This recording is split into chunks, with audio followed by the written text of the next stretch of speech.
All right, going live now. I'll wait for a few people to jump on. Going to talk a little bit about selling. And what I'm going to get into the topic today is about, how do you begin to structure, let's say, a presentation? And I'll talk about how today I was in a really in-depth discussion with a client and they weren't getting their point across. They weren't able to sell effectively. And they were like, but we're saying all the right things. We're doing all the right things. So why is it that we're just not getting people to react?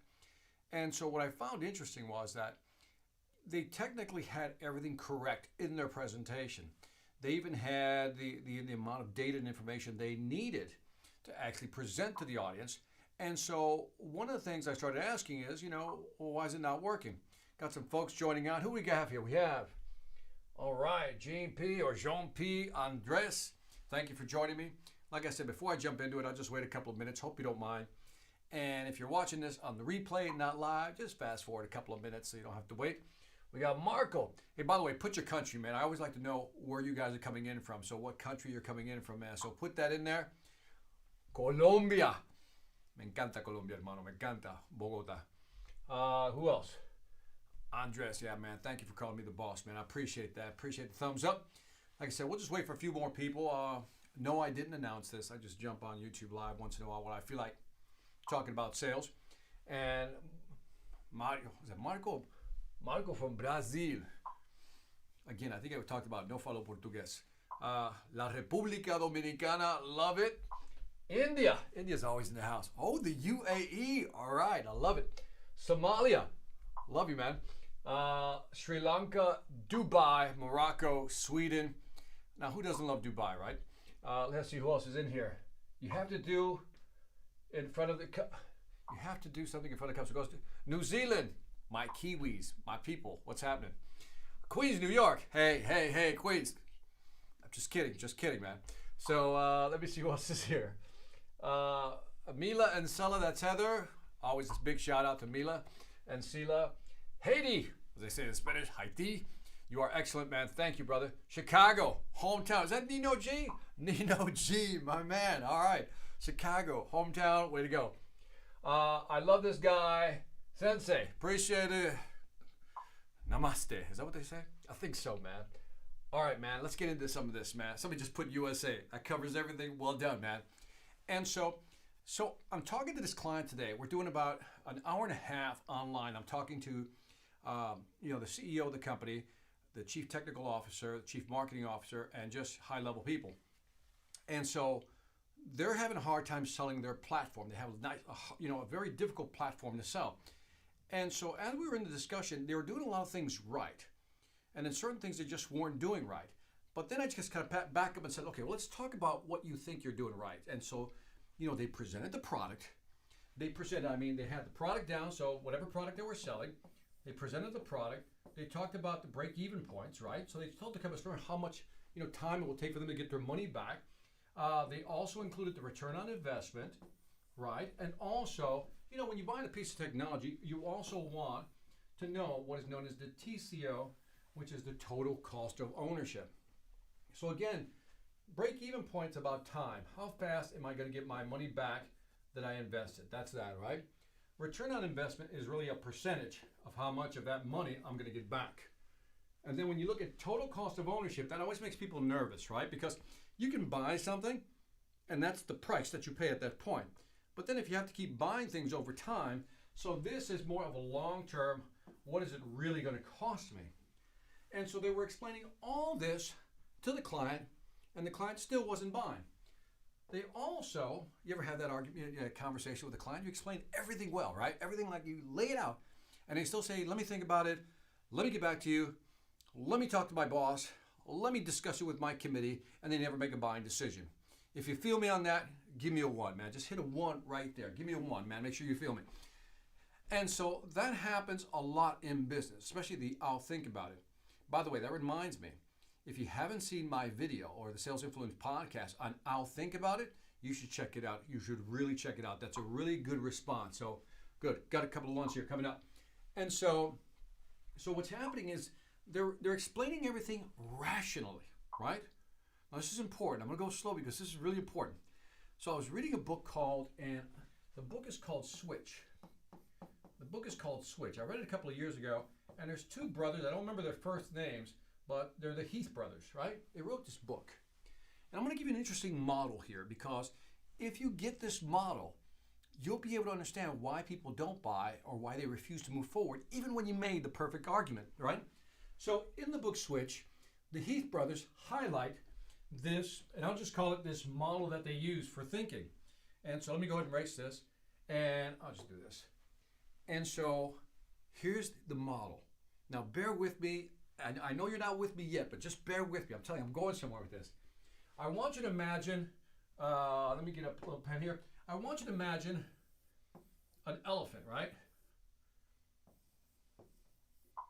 I know what you're thinking, man. Dude, that's a horrible elephant. I understand. But, you know, we're not here about drawing. I'm not an artist, okay? I'm a sales guy. So here's the elephant, right? Now, on top of the elephant, there's the person riding the elephant, right? We call this person the rider. R for rider, E for elephant, right? You with me so far? Now, let's walk through this. See, because we both have the elephant and the rider syndrome. Here's what I mean by this. Have you ever, like at the end of the year, right? December rolls around, and you say, you know what? Come this year, I'm going to eat healthy and I'm going to exercise. You know what I'm talking about? You make these goals, these commitments, right? Like rationally, you say, man, I need to do this. I need to get back in shape. I need to hit the gym. I need to eat right. I need to cut out the sweets. You rationally say that to yourself. But then what happens? You see a cookie, you see a donut, you see a piece of cake, and you eat it. What happened? Your rational rider was saying, we need to eat healthy, but your emotional elephant overpowered the rider. You can well imagine the elephant can overpower a rider. So the elephant just says, no, let's go get that cookie. And the rider just can hold on, right? So logic failed, the emotional elephant took over, right? Here's another example. You ever been talked into doing something? You know, somebody ever come up to you with an idea, say, hey man, I got an idea for you. I said, here's what you're gonna do. We're gonna do this, we're gonna do this, with this. Are you in? And you're like, yeah, I'm in. By the way, if that's ever happened to you, you've been talked into something, hit me with a 1. And then, so you're in the idea, right? You're like, yeah, let's do this, right? And then let's just say about a week later, you're like, how did I get into this thing? Why did I agree to do this? Now, what happened mentally was that your elephant got all hyped up, like, yeah, let's do it. But the rational rider was like, maybe we should think about this. But the elephant is like, screw you, we're gonna do it. The elephant takes off. So again, the elephant's in control. The emotional part takes over again. Now, what if you had a message where you logically convince somebody that they should do something? Like logically, I'm going to convince you that eating healthy is necessary, right? And then emotionally, I got to get the elephant in sync with the rider. Emotionally, I explain to you why you have to be healthy, why it's important for you, why it's important for your career, why it's important for your family. And you go, oh, you know what? I feel that, Victor. I really feel that. So now your rational rider and your emotional elephant are in line. You ever explain something to somebody logically? Here's why you need to do it. And they go, yeah, you're right, I need to do that. And then emotionally you go, here's why it matters to you. The what's in it for me, here's why it's important. So they get it logically. They understand emotionally why they should do it, but they still don't take action. You feel me on that one? Give me a 1 if you know what I'm talking about. That simply people don't line up. Even when you tell them rationally they agree with you, emotionally they know it's important, they logically know that they need to do it, but they still don't take action. So the Heath brothers added one more aspect to this model, because sometimes we can explain something logically to our customer, but they won't take action. We can even make an emotional connection, and they still won't take action. And it's both emotional and rational, and they still won't take action. Let me think about it. Let me get back to you. Let me talk to my boss. Let me take it to a committee, so forth and so on. So the Heath brothers says we're missing one step. And this step changed my thinking, and hopefully I'll be able to change yours. He said the reason people don't take action, think about somebody you know, a family member, a friend, a colleague, that logically they know they should be doing something. Emotionally, they know they need something, it has to change, but they still don't do it. And here's what the Heath brothers figured out. That logically you can explain it, emotionally you can connect, but until you, and here's the phrase they use, until you shape, this is the phrase until you shape the path they won't take action. Now, what does that mean? I like to use this graphic. This is a path, right? You have to shape the path. In other words, you have to give them the steps in order to do it. Like many of you, for example, watching me right now, you've been talking about something you want to do. Let's say it's a podcast. Let me throw that out there, okay? Let's say you've been thinking, you know what? I need to do a podcast because it's going to help me market myself better. Rationally, you're saying it'll help me market myself better. Emotionally, you're saying because if I can market myself better, I can generate more business, generate more income, and financially, I'll be more stable. That emotionally is important. So you know you should logically do it. Emotionally, you can see how it would benefit you, but you still haven't done it. I'm not saying you, just figuratively, right? So the reason you may not have taken the action is because you're confused. You don't know what the steps are. But what if I say to you, let's say I'm talking, let me pick somebody real quick. Jalal. I'm talking to Jalal now, right? And Jalal, he's thinking, I need to do a podcast to market myself better because I know if I can do that, I can generate more business, stabilize my financial situation and my family's. So, but he doesn't know how to do it. But what if I talk to Jalal one-on-one? I said, all right, man, you know it's important. Rationally, you can see why it matters. Up here and here, you know why you should do it. Let me show you how easy it is. So here's what you're going to do, Jalal, to start your own podcast. Step number one, I want you to pick a niche, right? Just pick a niche. Maybe you want to do sales like me. Great. Pick a niche like sales, right? So now you know you're going to talk about sales. The second step I need you to do is decide who you're going to talk to. Who is your audience? And you say, well, Victor, we agree it's small businesses, right? Great. So now the first thing you're going to do is commit to one podcast a week. You're going to record it. Now, here's what you need to do.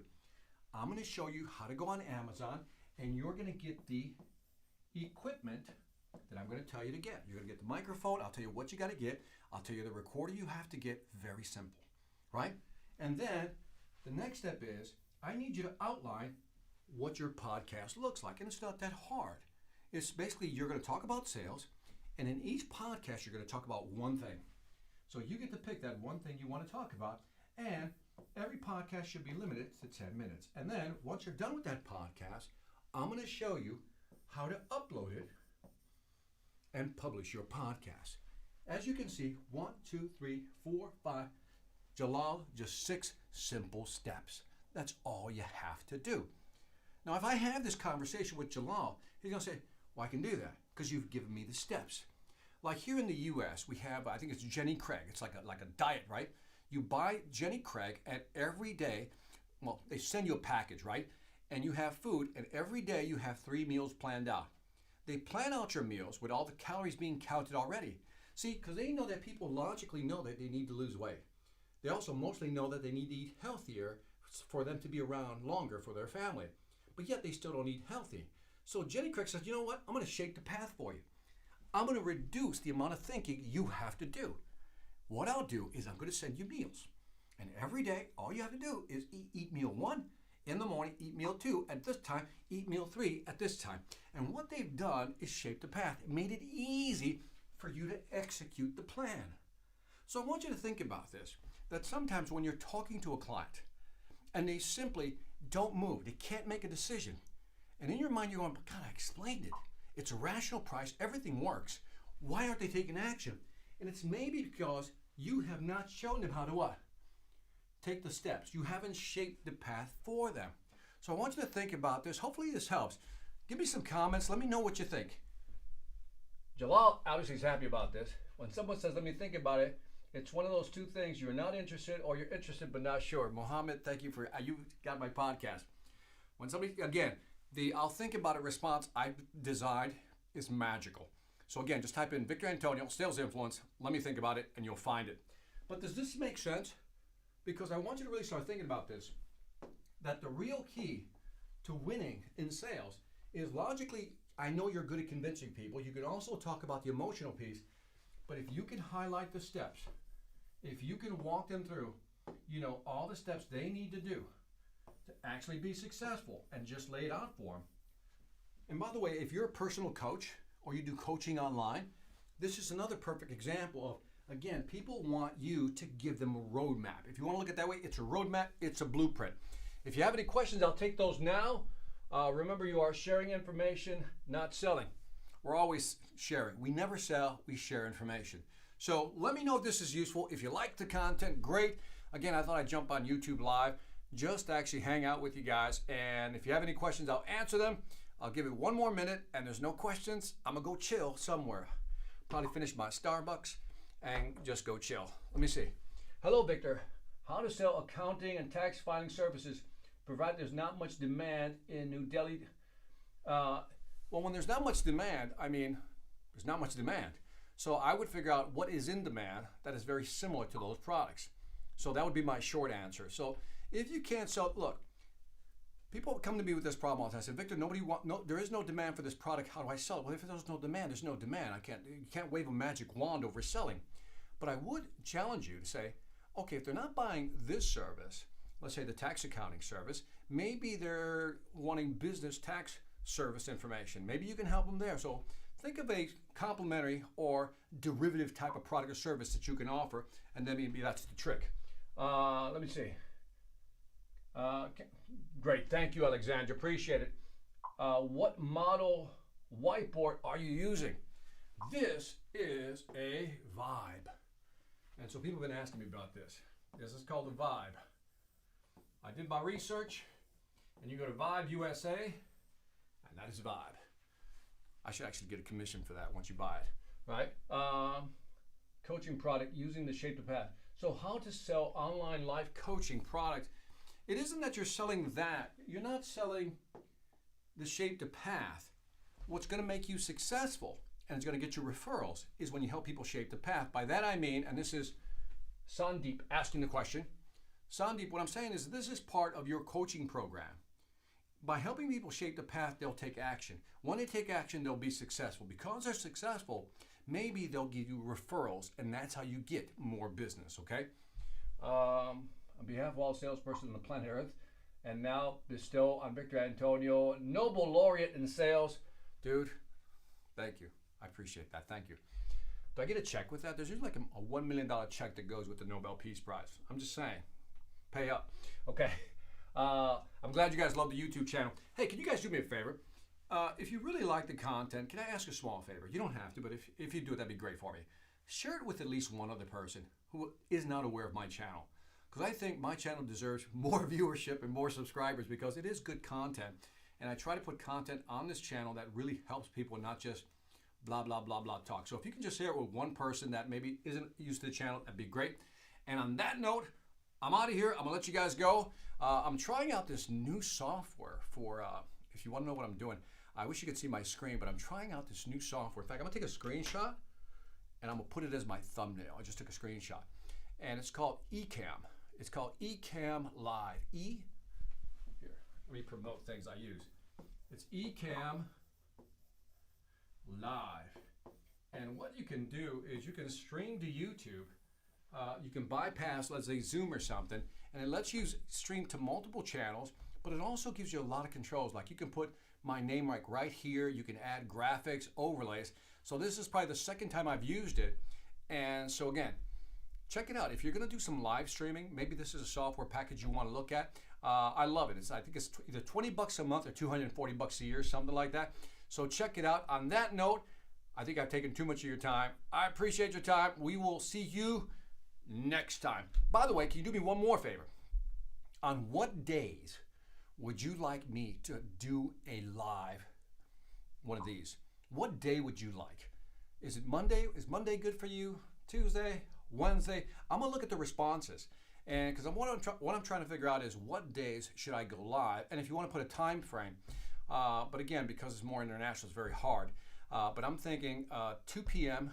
New York time, 2 p.m. New York time, which is about, it would have been 2 hours earlier than this, almost 3 hours, but 2 p.m. New York time, and then I'm thinking of doing them on Tuesday. What do you think? So let me see, somebody says, Sunday, 6 a.m. You're killing me, man. Sunday, 6 a.m. I don't think so. But if you have a date recommendation, Friday, great, I see Friday. What's that, Marco, did you say every day? I appreciate your confidence in me. That's a lot of content. Monday, Sundays. Yeah, just put your dates down. But Sunday seems to be winning, really, Sunday. And I take it would be in the evening, right? I think probably Sunday in the evening. What do you think? Because it's either that or going to be Tuesday. Because Tuesday seems to be an interesting day. By interesting, I mean it's always a good, positive day. So leave me some feedback down there, over there, or wherever you're watching this thing. Just leave me some feedback. And again, thank you for being part of the Sales Influence channel, man. I really appreciate you. And we'll continue to deliver great content, man. Take care. See you.